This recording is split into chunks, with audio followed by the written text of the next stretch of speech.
Hey everyone, and welcome back to another episode of the QRL Show, the place where you come for the crypto and stay for the quantum. On today's episode, my co-host Michael Strike and I are joined by Dr. Joseph Kearney. Joseph is a post-quantum cryptography expert, technical advisor to the QRL, and he's got a lot of experience in the subject matter that we're going to be talking about today, which is we're going to be talking about all around the core problem with migrating classical blockchains to post-quantum cryptography. So if that topic is up your alley, you're going to want to watch this episode.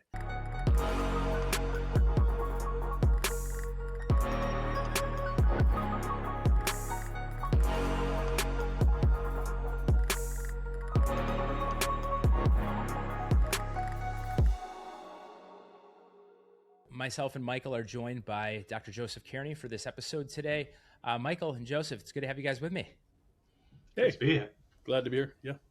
Awesome.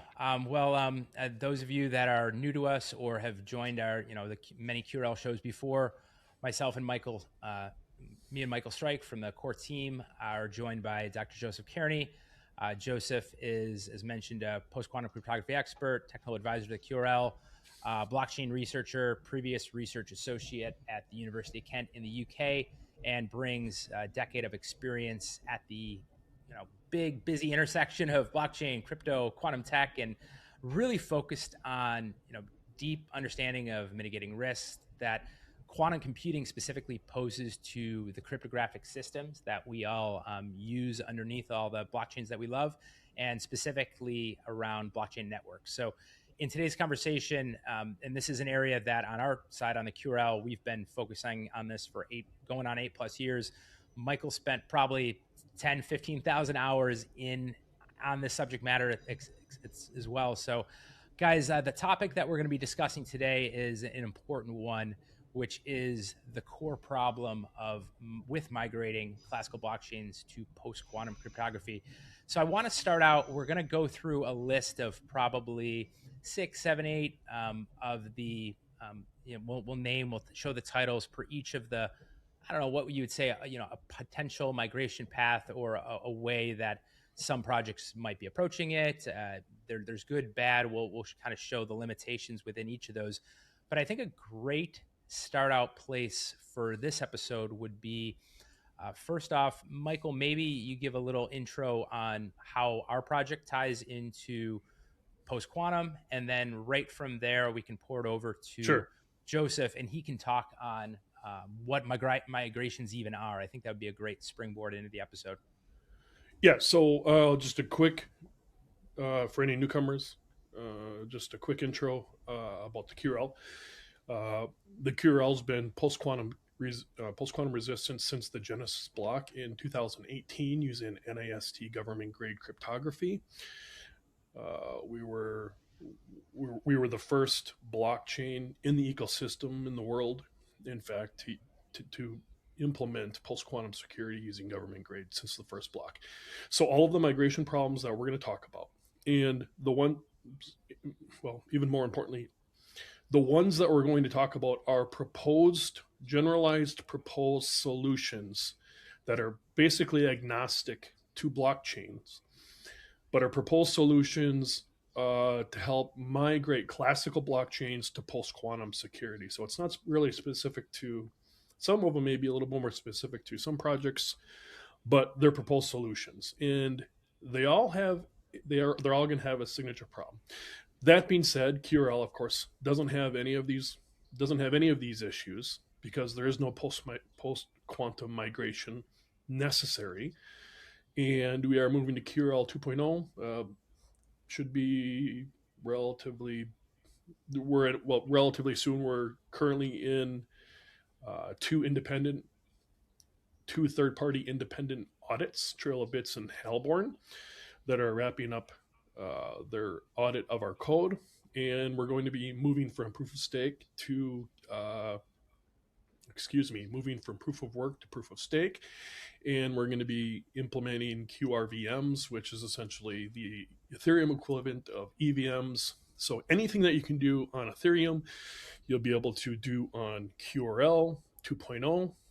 And this is going to be a world first. It doesn't exist anywhere. It doesn't exist anywhere else with this degree of non-compromising post-quantum security. So, what we're going to talk about today is several of the generalized, agnostic, classical to post-quantum secure migration strategies. And one of the important takeaways is going to be that with every strategy that we discuss, there is no automatic or passive upgrade path for existing wallets. Users are going to have to perform a deliberate on-chain action in order to migrate. So there will be procrastinators, lost keys, people that don't understand the risks or just don't participate. So as a result, with each one of these strategies, essentially the core problem is going to be that the user has to do something. And if you have to do something, this is counter to the principle of not your keys, not your crypto. It's more of a narrative of not your migrated key, not your crypto. So this conflicts with this collective need to secure the network against quantum threats and blockchain ideology.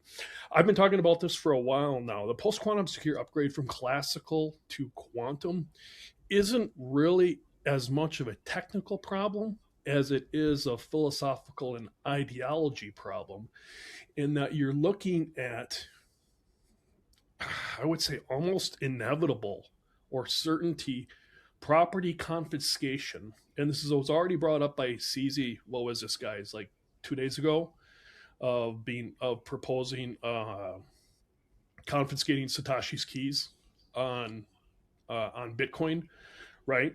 So I've been talking about this for 2 or 3 years now. With a property confiscation, there will be forks, blah blah blah.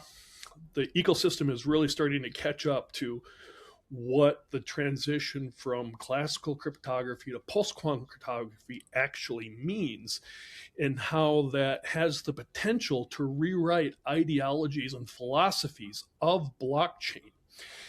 If you can accept that property confiscation is likely, then that undermines the original Bitcoin white paper of if it's your private key, you own the Bitcoin. And now we're looking at a situation in which this could be potentially voted out either democratically on chain, or through consensus, or through whatever mechanism. And maybe that sets a new precedent. Maybe 21 million doesn't mean 21 million anymore. So we've been talking about this. I've been talking about this for a few years now, and ecosystems catching up to that. This looks to be inevitable. So we're going to talk about some of the post-migration strategies, and we'll go through them one by one. Joseph, you got anything you want to add? Yep, please. You have anything to add to that one, Joseph? Yeah, no, I think Mike covered that very well. I think the key point is that 99.999% of cryptocurrencies that you go to CMC, almost all of them are going to have to migrate in some way or another. There's 2, maybe 3 blockchains that aren't going to have to do that because they were post-quantum native. That migration process starts with introducing some mechanism of protecting from quantum computing. I know that sounds obvious, but there's a cryptographic change that has to occur. And then I think the key thing that for the listeners to understand is there's 2 aspects of the blockchain that cause this to be a major difficulty. The first is the immutability of the blockchain. So nothing can be overwritten, deleted, removed from the ledger's history, meaning that reveal public keys are always accessible. And then the second part is the permissionless aspect, which is what you were referring to, Mike, in the fact that it's permissionless, i.e. you hold your own keys and you are the only one that can actually spend any cryptocurrency associated with those keys. But that also means that no central authority can upgrade for you. You have to do it yourself. And I think, yeah, that's the... Yeah, so who decides? There's going to be a narrative at some. This is my opinion. Joseph, feel free to lob in. There's going to be a narrative. There's going to be there's going to be different pillars of ideologies. I think you're going to have a corporate kind of an institutional grade pillar that says no matter what, we've got to end this problem, we've got to solve it. I don't care what the costs are, finalize it, make it work. And that's going to come down to property confiscation. I think on second, you're going to have the ideologists, the smaller, maybe the user base, the people that believe in the philosophy, that aren't going to honor the confiscation of property or assets. And we're not just talking about blockchain assets. I brought it up before. We're talking about potential real world assets that are tied to classical cryptography. There might be one or two other camps that I can't think of. But I've said in the past, there will be chaos, there will be forks, my opinion. But let's start going through what the proposed solutions are.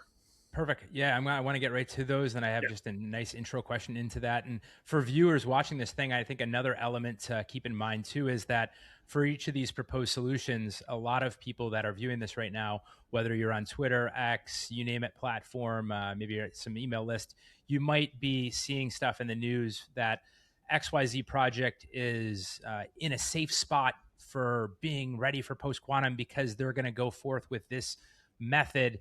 And so I think a lot of people are either unsure, or a significant number of people, especially on crypto, Twitter, X, have a false sense of confidence of, well, my project's got that solved. They can worry about that later. They're in a great position. When in reality, there's, as both of you just mentioned, there's the manual action needs to be taken place. There's a lot of stuff tied around human beings in a messy situation of us all having to do stuff. If say you're a part of a project, we're working on it. We've got a committee. The problem is solved. Nobody talks about the costs.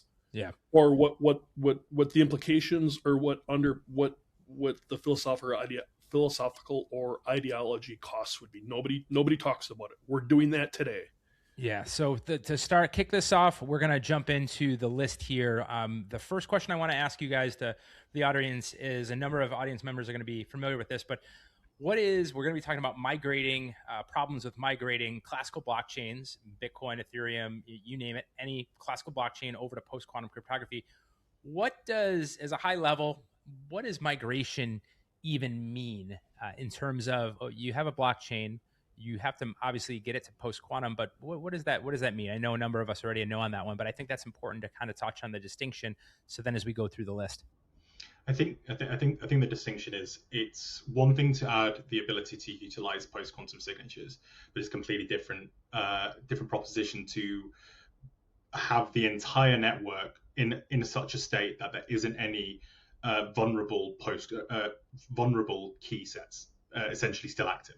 And that's what, when we're talking about migration, that's what we're talking about, is the movement from a blockchain that's quantum vulnerable to a blockchain that's quantum resistant, in the fact that if you had a quantum device, there is nothing that you could do to that network to negatively impact it. That's kind of the simple definition of what you're trying to achieve. So as I said, like, a blockchain could introduce some new output type that is Falcon or MLDSA or whatever, but if they haven't completed a migration, a movement to complete post-quantum cryptography, then they're still vulnerable to quantum attack. And that's generally what we mean by the migration process. It's the movement from one to the other. And it's not as simple as the Ethereum Foundation or the Bitcoin Core Devs or Solana Foundation or whoever turning around one day and going, yeah, we're moving everybody over to post-quantum cryptography. As I said, like, blockchains are permissionless, meaning that no other individual can access your crypto, but that also makes you fully and solely responsible for that crypto. Crypto as in cryptocurrency rather than cryptography. Actually, kind of both, I suppose. You're responsible for both your cryptocurrency and your cryptography, and therefore you need to actually actively move that over yourself. Yep. Yeah, with the benefits come the aspects that you need to take responsibility for. But let's jump into the first one, because I think both of you will have we're going to kind of cover each for a few minutes as we work through the list. The first one I'll show here on screen here is we have direct integration of post-quantum signature schemes via soft fork mechanism. whichever two of you guys wants to start out with this one, maybe by giving a brief intro on what this one is, and then we can get into the weeds of each one. I can be brief about it. This is essentially what BIP 360 is proposing. You do a soft fork. You add post-quantum, a new post-quantum secure DSA, which essentially means user performs a transaction. They take their wallet or their coin or whatever, and then they bump it manually to a new address that's now available as part of the wallet. And maybe that's Bitcoin Core, maybe that's Ledger, or whatever.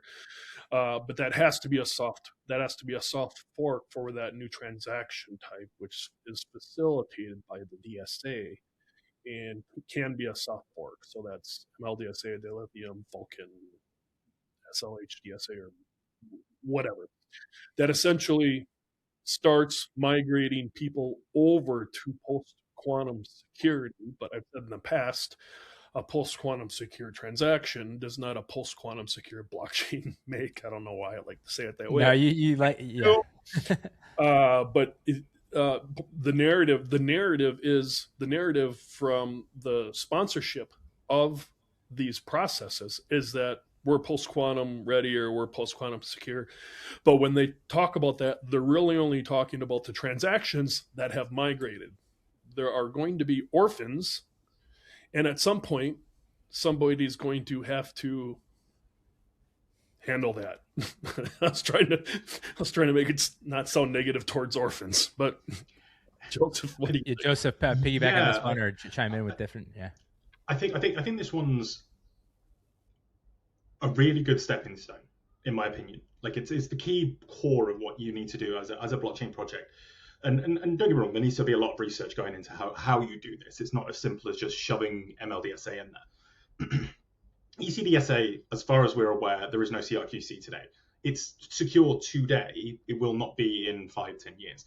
So this is the base level. You add in a digital signature scheme that is post-quantum secure, and you can either do one of two things. You can either depreciate the CDSA at some point in time, or you just rely on your users to be knowledgeable enough to reach critical mass at some point. And everybody moves to these new signature types. Then at that point you can remove ECDSA. The issue with that is these new digital signature schemes don't always have exactly the same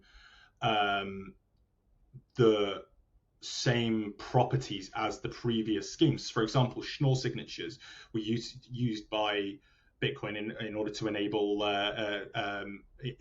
in Taproot for multi-sigs. That's impossible with the post-quantum schemes. So what do you do about that situation? That's a question that you have to answer in the future. Impossible at the moment. There just hasn't been a determined way of doing that. But that essentially this first mechanism is as simple as you put in a digital signature scheme. People hopefully adopt it over time, and potentially at some point you say, okay, at this point you're no longer allowed to send outward transactions to an ECDSA based account, essentially, or ECDSA based secured account. It's the most simple, it's the base level, but it does rely on a lot of user knowledge that they should be using this, and I don't think we're at that stage, certainly within the wider cryptocurrency community yet, for that to work on its own. But it works to an extent. It allows users to have that ability to take control of their own crypto. But the one thing that it doesn't, and it's something that you touched on just there, Mike, was there's the external element of this. Whether you can, every single wallet needs to also integrate this in order for it to work. If you're using MetaMask, if you're using, it doesn't matter what wallet, if you don't have the ability to do it, then this whole thing falls down, because people are not going to be diving into Ethereum Core or Bitcoin Core in order to send these transactions manually. It needs to be, there's that step by step of the wallet providers need to actually do this in order for this to work, to go through this next to go through that transition as well. It needs to be done collectively. It can't just be done by one and done type of situation. There's a number of moving parts that need to be taking place. A few Michael, thoughts before we jump to the next one. What you thought on that? A few last thoughts on that last one, and we can move to the next topic. Again, all of these require user transactions, so the user has to do something. During this process, also too, you're going to have a fungibility problem or a valuation problem. In that, under the same ticker of this coin, some of the coins are going to be under different layers of security, but you're going to have the same ticker. So there's a valuation issue as far as, okay, are these coins that are post-quantum secure worth more than these coins that are still classical? Are these worth more than the other? And that's going to create some confusion. Eventually, someone's going to come up and say, okay, these wallets are obviously abandoned, and that's when the property confiscation narrative is really going to have to start to take effect. So go ahead.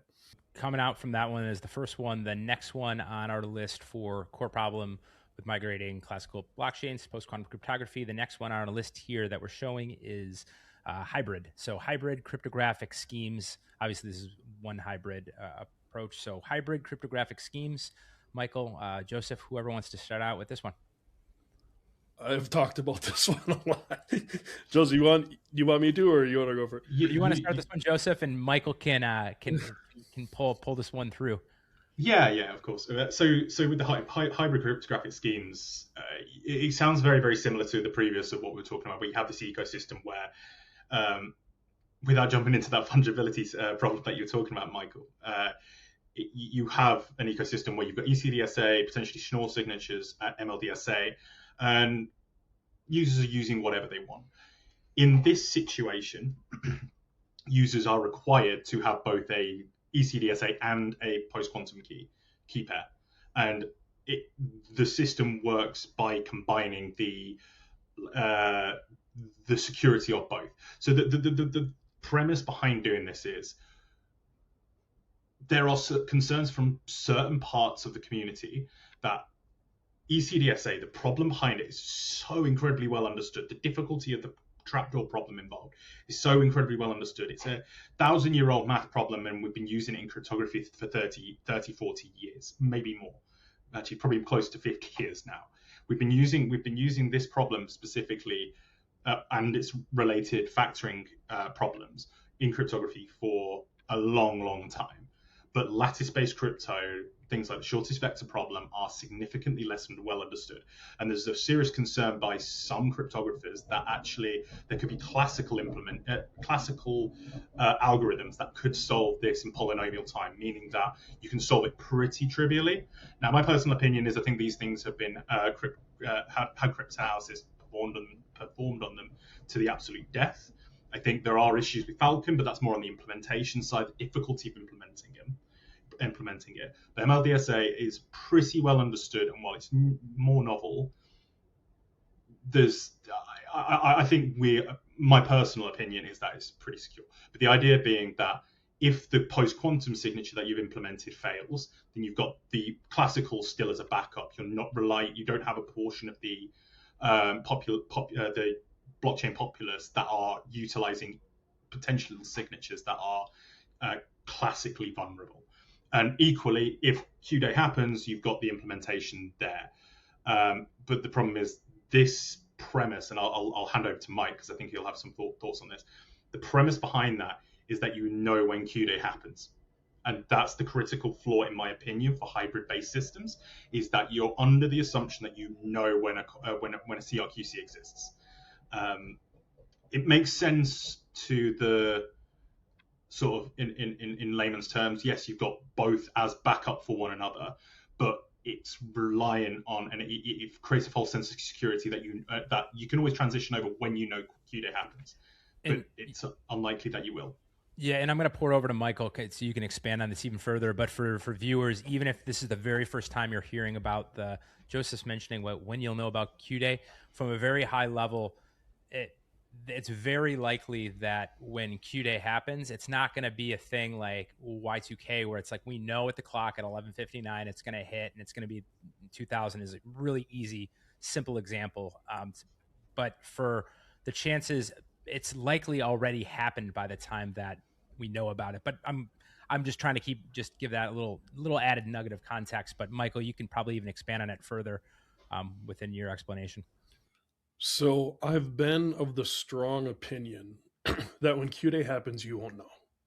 When I talk about Q-Day, I'm not just necessarily referring to blockchain. I would argue that I've argued in the past that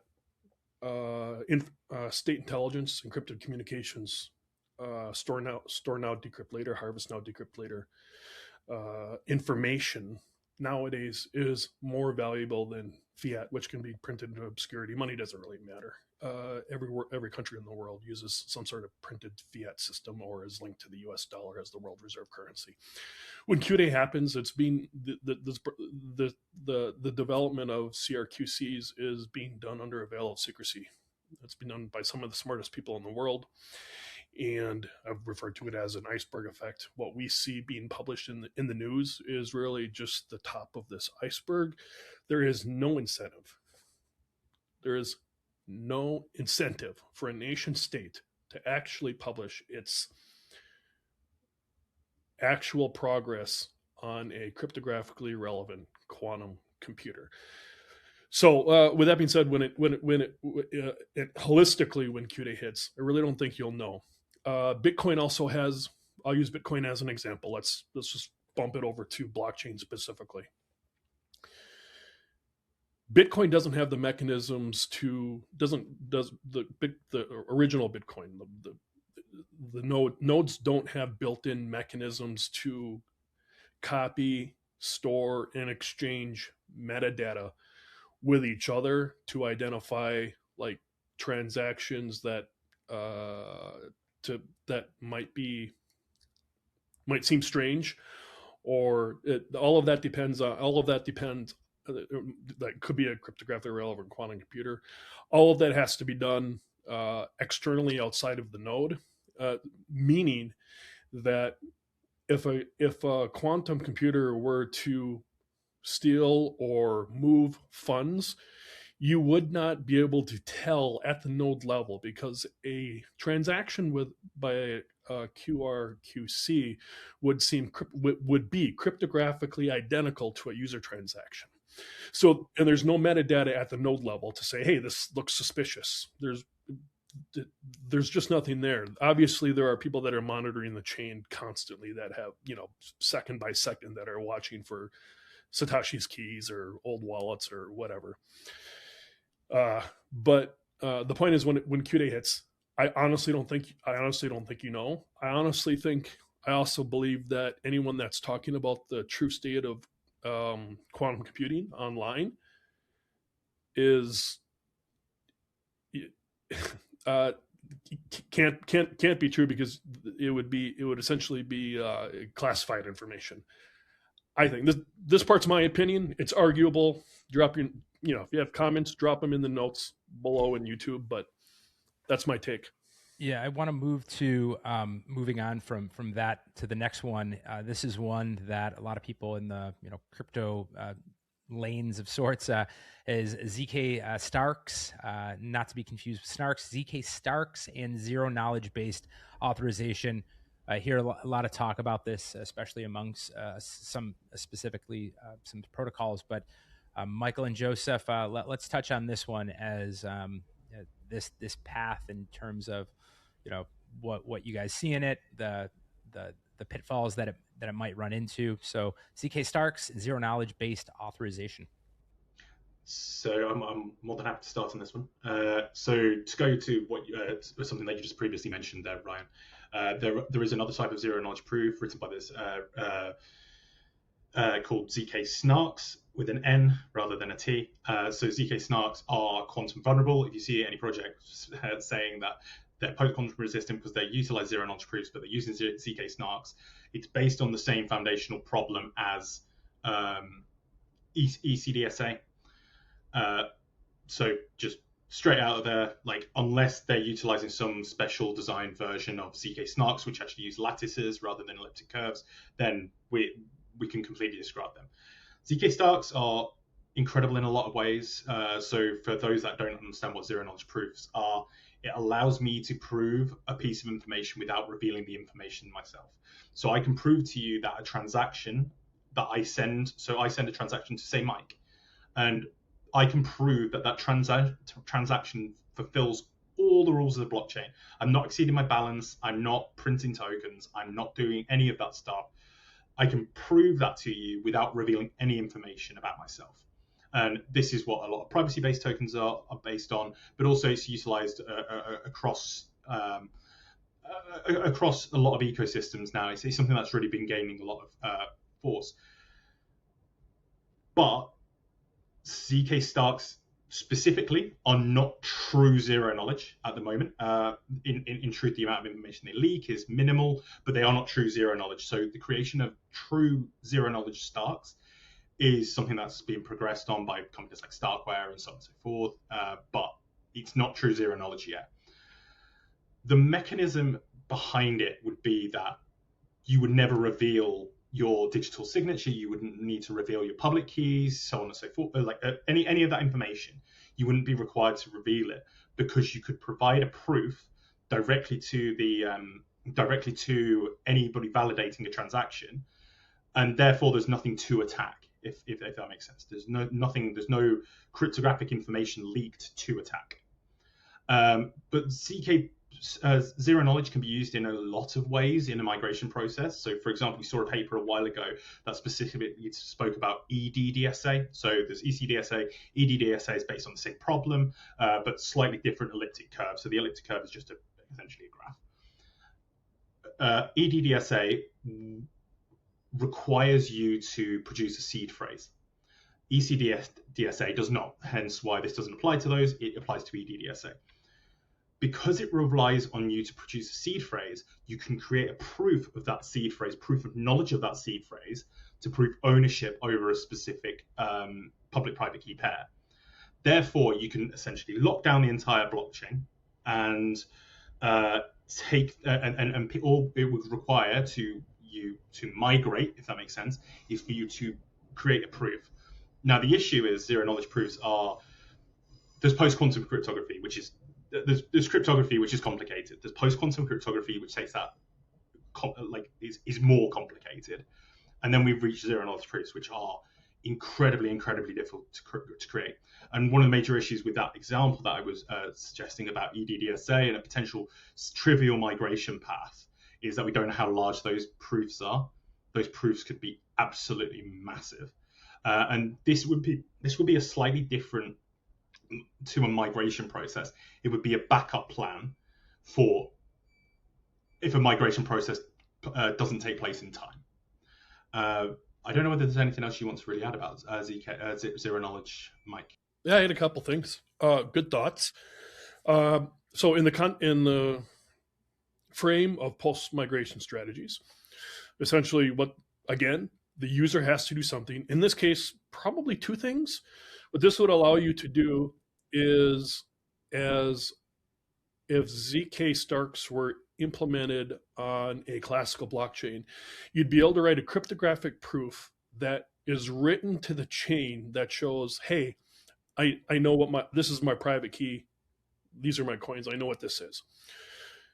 At some point, the chain goes post-quantum secure. The legacy DSAs are cut off. You could have within the node code that allows you to reclaim those classical coins by showing, because you had written a cryptographic proof that shows earlier that you knew what the private key was, and there could be a mechanism to essentially allow you to recover or migrate your legacy coins. So that would be two transactions. It might be possible with one. I'm not. It depends on the implementation. But as Joseph mentioned, not all wallets use seed phrases. If you're just using Bitcoin Core, it's just a UTXO. Maybe it's pay to public key. Maybe it's pay to public key. It depends on the pay to public key hash whatever script type. And I think I'm almost certain that that's one of the major limitations of that. Joseph, what's your take on that? Yeah, I mean, it's a really interesting mechanism to upgrade, but it still requires user participation and it doesn't mitigate. At the end of the day, it requires user to do something. You still have to do something. Yeah, sounds similar. This is rhyming to our earlier one. We're getting a message. We're trying to send a message here. Yeah. But for example, the EDDSA paper that does provide a potential avenue. So, but the problem is that EDDSA outside of Solana and a few other blockchains, it's not as widely used as ECDSA. Therefore, but once again, even in that situation, if you can guarantee for the whole network that they have access to a seed phrase rather than just a public-private key pair, then potentially you can allow recovery into the future for an undetermined amount of time. You just cut off the spend path, which is a direct ECDSA, EDDSA digital signature, and you had to prove through zero-knowledge proof. You still have to do something, but you can do something at any point in time. I think the issue with ECDSA blockchains is that you don't necessarily have that into the future. You need to do something today in order to be able to recover tomorrow, and that's a critical. That's a major issue. And the thing is, you're automatically discounting through that migration process a large amount of particularly older, more wealthy accounts in Bitcoin, and similar with Ethereum. It's not, if something's not standard, then you can't utilize it as the main migration mechanism. The next one we want to move into now, porting out of that one with zero-knowledge proofs and ZK Starks, is commit, reveal, delayed reveal, and time lock migration protocols. Could we intro this one to all the viewers out there? What is this one? And then we can get into a little bit more of the nuance on this one. Do you want me to take this one, Mike? Yeah, sure. So essentially, again, user has to do something. Users would first publish an on-chain commitment, a hash, or some sort of migration intent. And after a delay, time lock, or later reveal phrase, they would prove control using post-quantum scheme. So this would be a mix of classical and post-quantum inputs are accepted, but outputs are restricted to quantum outputs only. So essentially, it prioritizes certain types of outputs over other outputs in order to give more time for the migration to take place. I'm not a real big fan of this migration strategy, but it is one of the proposed solutions that's being offered for Bitcoin. I think it's part of 361, BIP 361. Don't quote me on that. Could be wrong. But at the end of the day, still, a user has to do something. So, anything you want to add? No, I think the only reason to utilize this is because, and it's not something that we've broached on in this particular show, but I'm sure we've broached on in other shows, is these digital signatures for MLDSA, FNDSA, SLHDSA, whichever one you want to talk about. They are a lot bigger and take up a lot more space and reduce the throughput of a blockchain massively compared to ECDSA. And the only reason I can think of that you would want to use this rather than actually migrating properly, properly is probably a bit disingenuous because this is a fair migration practice, but you would try and utilize this in a way of reducing those massive signatures, the massive public keys on the network, and reducing the throughput until the time at which they're needed.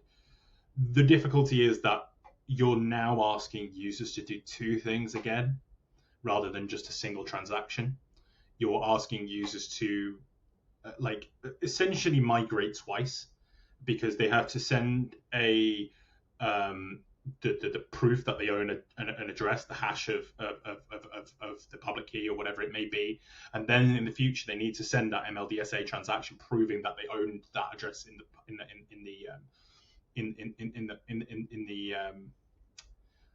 the past. They already owned it, but the major flaw with it, and this is the critical flaw of it, people lose keys.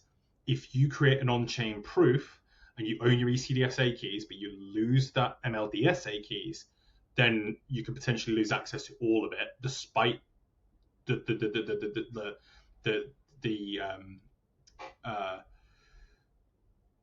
despite being like having made that transition. Obviously, there's mitigations you can do around that, and in theory, I suppose you could just send another transaction to another address and create a proof from that address. But that's it's an interesting mechanism, but it still has a lot of the same flaws, in my opinion. User still has to do one or two things. In this case, it would have to be so far. There's just no way around this. Yeah, I want to jump to the from coming out of that one. I want to jump to the next one here, which is we talked on this one a little bit in the past. I think in lives and in a couple sporadic episodes in the past. Account abstraction, smart contract, wallet migration. Talked about this a number of times. Michael or Joseph, can you guys lead us into this one for the viewers? This is account abstraction, smart contract, wallet migration. Yeah, I can answer abstractly, no pun intended. Essentially, you hand your user performs a transaction, and you hand your wallet off to a smart contract, which handles all of the rules and migration for you. It allows you to preserve your address and balance, but it introduces like smart contracts can have bugs. There's gas costs. User still has to perform a step or two steps, and there's honestly, I think it's kind of a dirty approach in that it increases the on-chain complexity. It kind of centralizes the migration process to a smart contract. I don't like single, as an engineer, I don't like single points of failure. But Joseph, what are your thoughts? I disagree with you on this one. I think account abstraction is, certainly for Ethereum, one of the best mechanisms that they can really use. Okay. It's the ability to roll your own crypto in a way, like actually be able to you gain crypto agility from this. Like it doesn't matter what the core protocol. There isn't a determination by the core protocol what cryptography you should be using, how your tokens should be spent. It gives you a massively wide range of mechanisms to avoid any issues into the future. Now, don't get me wrong, I completely agree with what you're saying on the front of this is potentially quite costly in its initial setup and so on. Like there's gas costs, there's multiple transactions. But if we're looking at long-term security, and I think this is something that we need to touch on, is we don't know where quantum computers are going in the next 40, 50, 60 years, and Ethereum, Bitcoin could be around a lot longer than that. Account abstraction would give you the ability to completely become crypto agile. It gives you the ability to spend your tokens in whatever way you want. It could be simple as calling an oracle that links to something, like, and you can actually physically sign for it. Or like you can get as creative as you want, because smart contracts are Turing complete. You could literally have any mechanism that you want, which means that you have true crypto agility and you're self-sovereign over your keys. Now, in reality, do we want everybody implementing FNDSA Falcon, which is known to be incredibly difficult to implement? Do we want everybody trying to implement their own versions? Absolutely not. Do we want people to implement their own versions of this? What this would do is it would allow the wallet providers and various wallet providers to provide many different mechanisms for you to spend your tokens. And you don't necessarily need one spend path. You could literally create a smart contract that allows you to spend using Falcon, MLDSA, or SLHDSA, whichever one you chose. It could allow you to use zero-knowledge proofs. I think account abstraction, personally, for me, as a solution for Ethereum, is a major one, and I think it's their best opportunity. What you said about like the setup costs are completely correct, but it's the advantages that you gain into the future. We assume that lattice-based crypto is going to stay secure for a long time, but we don't know for certain. We don't know what the future development of quantum computers is going to be. So that's interesting, and this is an interesting pivot, Ryan. For me, I don't like the complexity of it. I don't like having the multiple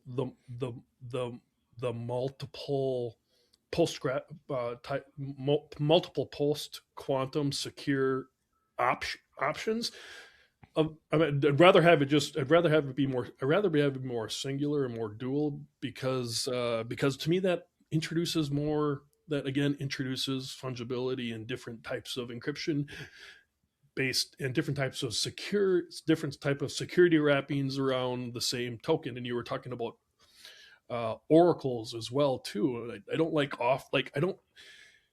the engineer in me doesn't like the idea of going off chain in order to make a determination as to how post quantum secure something is, because even if oracles are decentralized, oracles can still be manipulated, and it's an off chain call to me. And I hear what you're saying. I like the simple approach, because post quantum security and blockchain is already so complicated that I'd rather have everything just stay contained, singular, doesn't confuse the hell out of the user, and doesn't make any external calls, and doesn't create any value disparity. But what do you? I completely agree with you about the oracles. Like you could come up with all sorts of stupid ways that you could utilize and I don't like I don't like the complexity of the smart contracts, because we all know what Claude is doing with smart contracts, and the more options you have is the more vulnerabilities, and one vulnerability and bam. I completely understand your engineer side there, but also there's the like crypto punk side that is also like self-sovereign over your own cryptography on the chain no matter what. That's pretty cool. I think the main other thing that it genuinely provides a lot of add value is that it allows wallet providers or post-quantum companies of actually providing an option without the requirement of the underlying protocol to change. Ethereum could fail to actually implement the changes. We've seen that the Ethereum Foundation over the last week is cutting staff. It's reducing its research teams. We don't know whether that majorly impacts the post-quantum effort they're making, but equally it does allow users to migrate to post-quantum safety without the need for the core protocol to change. Not an ideal situation, but it provides an option for that specific blockchain to have some post-quantum safety without the core changing. So user has to do something, and user has options, but user still has to do something. Yes. Yeah. Let's move from maybe with that we do a whole other episode specifically just around that specific one we just talked on, back and forth, talk on that a little more. We have two left in the list here. The one I'm showing on screen here is the next is another hybrid approach of parallel chain or bridged migration strategies. Let's hit on this one, and then we got one more to close us out based on our episode here. So since QRL Genesis in 2018, there's been a series of post quantum secure in quotes projects, and the majority, almost 99% of these projects essentially look like this.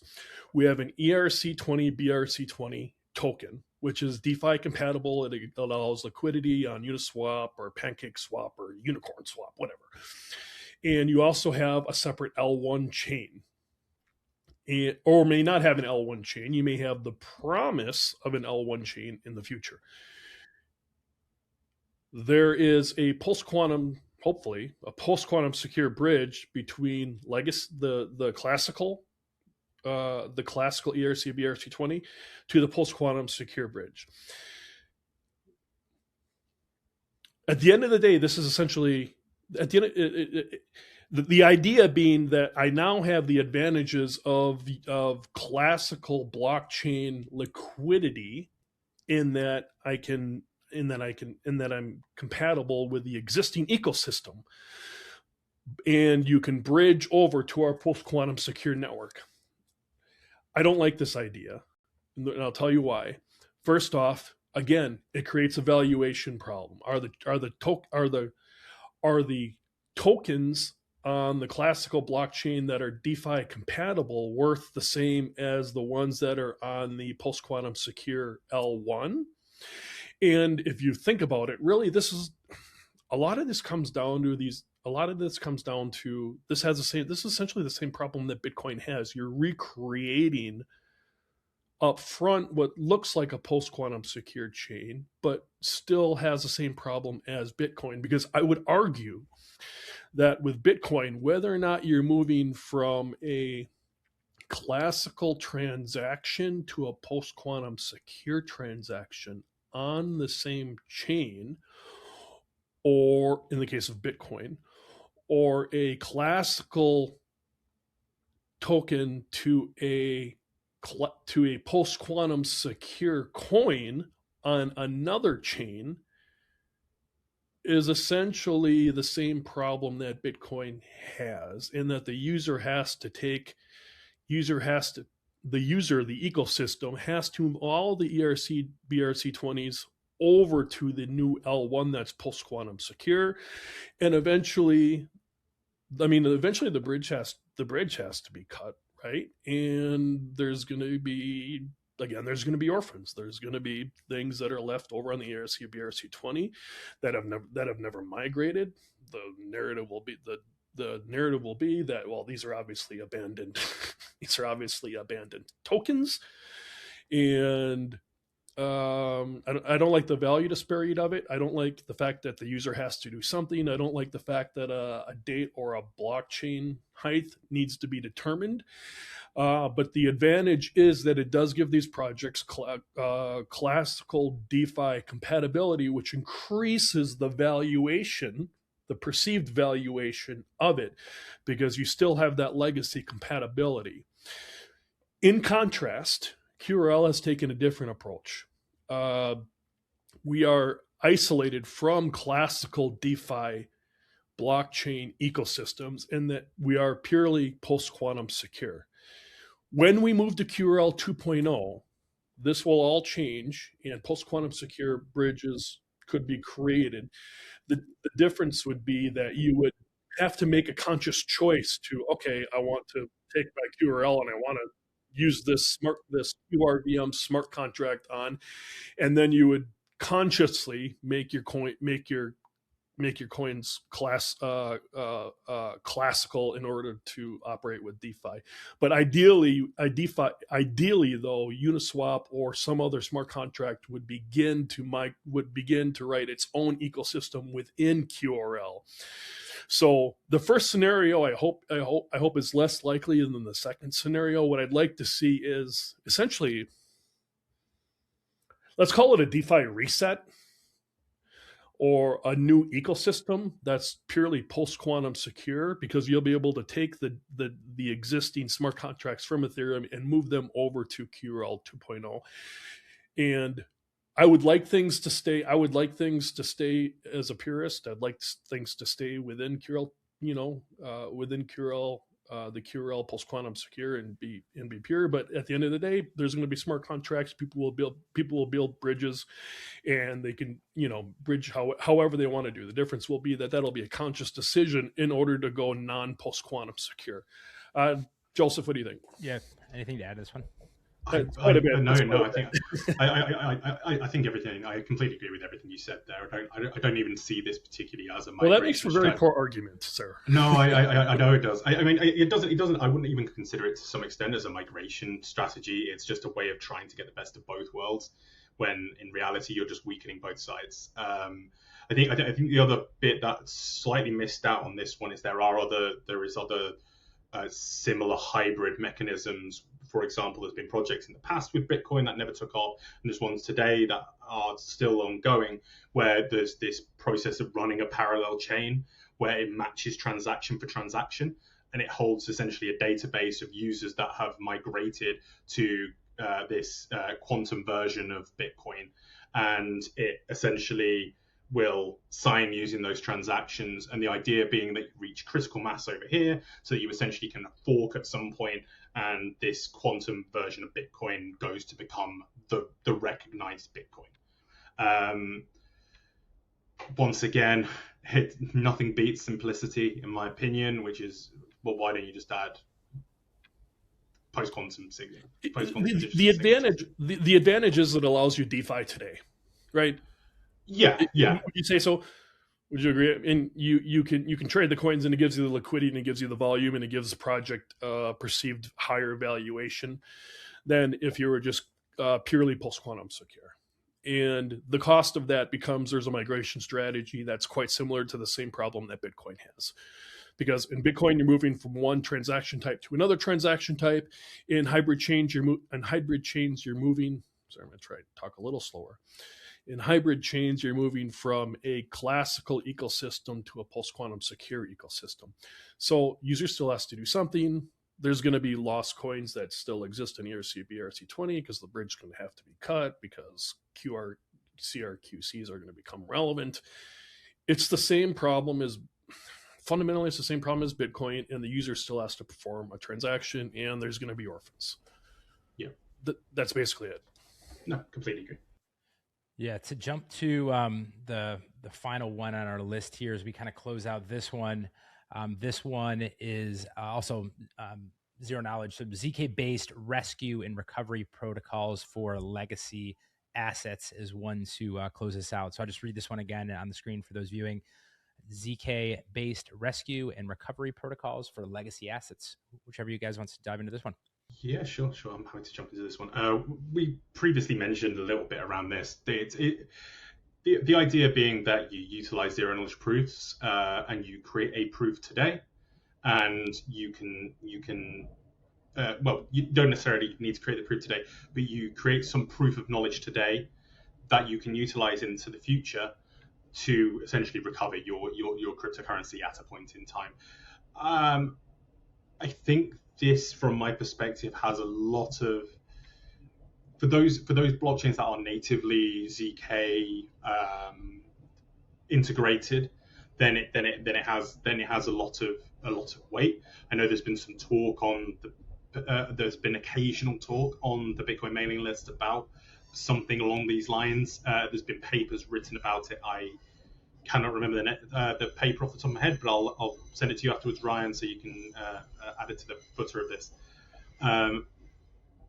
Essentially, it's utilizing zero knowledge proofs to in the future recover, and the idea being that it gives you a much longer period of time, so it gives you the ability to actually recover your Bitcoin well post Q day.